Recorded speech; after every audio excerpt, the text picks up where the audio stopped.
दर्शकों ब्रेक तो बाद तुहाडा स्वागत है जी डॉक्टर साहब। हुण साडे दर्शकां दसो अज दे दिन दी इतिहास अहमियत। सिख इतिहास के हवाले नाल 1908 च तरनताਰਨ च चीफ खालसा दीवान ने खालसा प्रचारक विद्यालय बनाया।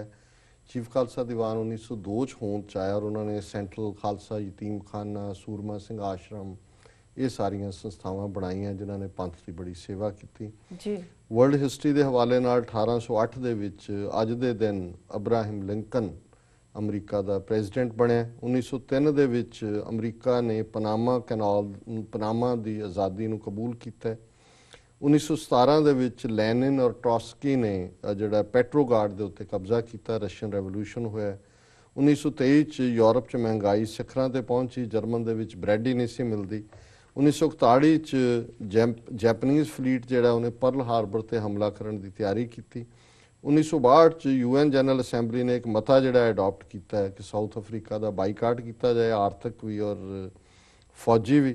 1979 दे विच खमीनी ने ईरान के उत्ते पूरा कंट्रोल कर लिया और 2010 दे विच प्रेजिडेंट ओबामा अज दे दिन भारत की यात्रा के उत्ते भारत पहुंचे। जी डॉक्टर साहब तुहाडा बहुत बहुत शुक्रिया। साडा अज दा सवाल है हरद्वार विच स्थित गुरुद्वारा ज्ञान गोदड़ी ते सरकारी कब्जा छुड़ाउण लई उत्थे गुरपुरब मनाउण गए जथे नूं रस्ते विच ही गिरफ्तार कर लिया गया। जी डॉक्टर साहब तुसीं की कहना चाहोगे इस बारे? देखो ये हरिद्वार का वो मुकाम है जिथे गुरु नानक साहब गए, पंडितां नूं चैलेंज किया कि पानी तुसीं सूरज ग्रहण के मौके पर दे रहे हो, सूरज नूं गुरु साहब ने पश्चिम वाल सुट्टिया कि भाई जे तुहाडा पानी उत्थे नहीं पहुँचता, मेरा नहीं पहुँच सकता, तुहाडा किवें पहुँचदा। सो उत्थे गुरुद्वारा ज्ञान गोदरी उत्थे चर्चा हुई और लोगों के सामने इस ब्राह्मणवाद के दंभ नूं एक्सपोज किया। मैनूं भी बचपन च उस गुरुद्वारे नूं दे दर्शनां दा मौका मिलिया। छोटा जिहा सी एक सिंधी बीबी उत्थे लंगर चलांदी सी, सेवा करदी सी। जून 84 के हमले वेले उन्होंने जिहड़ा उहनूं लैवल करके जिहड़ा उस दे उत्ते हुण उत्तराखंड सरकार है उत्थे उन्होंने स्काउट दफ्तर बनाया होया। बार बार सिखां वालों मंग की जा रही है। गुरचरण सिंह बब्बर जिहड़े इस बारे काफ़ी यत्नशील ने, उन्होंने अगे भी गिरफ्तारी दी। संत बलजीत सिंह दादूवाल ने भी मोर्चा लाने की कोशिश की, पर अकालियां ने और दूजा बिल्कुल बीजेपी की सरकार है उत्तराखंड, पर इन्हां दा कोई एफर्ट नहीं है। हुण भी उन्हां दा एक पूरा जत्था 100 के करीब बंदियां दा वो गुरु नानक साहब का गुरपुरब उस थां ते मनाउणा चाहुंदे सी। उन्होंने गुरुद्वारा ऐन लैवल करके उस दी थां ते सरकारी स्काउट दफ्तर खोले और सारे जथे नूं गिरफ्तार कर लिया गया। सो इस तरीके दे नाल जिहड़ी साडी हिस्टरी है वो एलिमीनेट की जा रही है। उहदी अहमियत है गंगा हर की पौड़ी दे सिर दे उत्ते खड़ा वो गुरुद्वारा दस रहा सी भी किसी पैगंबर ने इस धरती ते आके इस फ्रॉड नूं एक्सपोज किया सी। सो अज वो उत्थे गुरुद्वारे का नामो निशान नहीं है और अकाली लीडरशिप का, सिख लीडरशिप का कोई इंटरस्ट नहीं है कि गुरुद्वारे नूं उत्थे रीस्टोर करवाने। Very bad. डॉक्टर साहब हुण साडे दर्शकां दा विचार। अज गुरु नानक साहब के प्रकाश के मौके असी कल भट्ट का जिहड़ा सवैये 2 गुरु नानक साहब की उस्तत दे विच की गुरु नानक साहब ने उन्होंने असी चुने और इहदा सवैये महल्ले पहले के एक ओंकार सतगुर प्रसाद। एक मन पुरख ध्याए बरदाता, संत सहार सदा विख्याता, तास चरण ले हृदय बसावो, तो परम गुरु नानक गुण गावो। ये पहला सवई है कि जिसने भी एक मन हो के उस निरंकार नूं ध्याया ते वो भरदाता है, बेस्टोर ऑफ गिफ्ट्स। वो जो साडी चाहना है उस नूं पूरियां कर दे।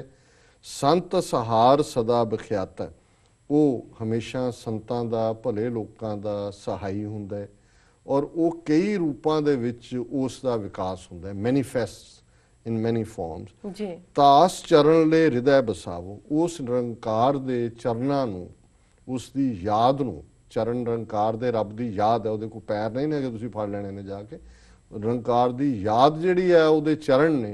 तास चरण ले हृदय बसावो, उन्हां नूं अपने हिरदे दे विच बसाओ, तो परम गुरु नानक गुण गावो। गुरुआं दे गुरु, परम गुरु गुरु नानक दे गुण गाओ, जिन्हां दी रहमत दे नाल उस निरंकार दे चरण तुहाडे हिरदे च वसदे ने, उसका प्यार तुहाडे हिरदे च आंदा है। और दूसरा सवई है इहदे नाल गावो गुण परम गुरु सुख सागर, दुरत निवारण शब्द सरे, गावें गंभीर धीर मत सागर, जोगी जंगम ध्यान धरे, ਗਾਵਹਿ ਇੰਦਰ ਆਦਿ ਭਗਤ ਪ੍ਰਹਿਲਾਦਕ ਆਤਮ ਰਸ ਜਿਨ ਜਾਣਿਓ ਕਬ ਕਲ ਸੁਜਸ ਗਾਵੋ ਗੁਰੂ ਨਾਨਕ ਰਾਜ ਜੋਗ ਜਿਨ ਮਾਣਿਓ।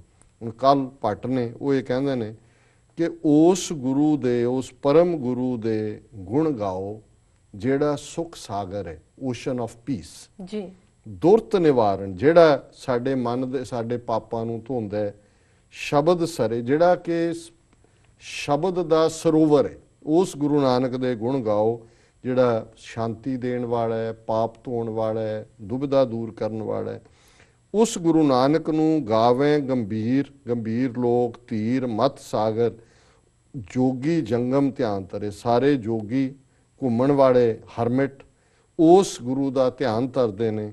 ਗਾਵੇਂ ਇੰਦਰ ਆਦਿ ਭਗਤ ਪ੍ਰਹਿਲਾਦਕ, ਉਹ ਇੰਦਰ ਰਾਜਾ ਹੋਏ, ਭਗਤ ਪ੍ਰਹਿਲਾਦ ਹੋਏ, ਉਸ ਗੁਰੂ ਨਾਨਕ ਦੇ ਗੁਣ ਗਾਉਂਦੇ ਨੇ। ਆਤਮ ਰਸ ਜਿਨ ਜਾਣਿਓ, ਉਹੀ ਉਸ ਜੋਏ ਆਫ ਦਾ ਸੋਲ ਨੂੰ ਸਮਝਦੇ ਨੇ, ਉਹ ਉਸ ਗੁਰੂ ਨਾਨਕ ਦੇ ਗੁਣ ਗਾਉਂਦੇ ਨੇ। ਕਬ ਕਲ ਸੁਜਸ ਗਾਵੋ ਗੁਰੂ ਨਾਨਕ, ਜਿਸ ਨੂੰ ਇੰਦਰ ਪ੍ਰਹਿਲਾਦ ਜੋਗੀ ਜੰਗਮ ਸਾਰੇ ਗਾਉਂਦੇ ਨੇ।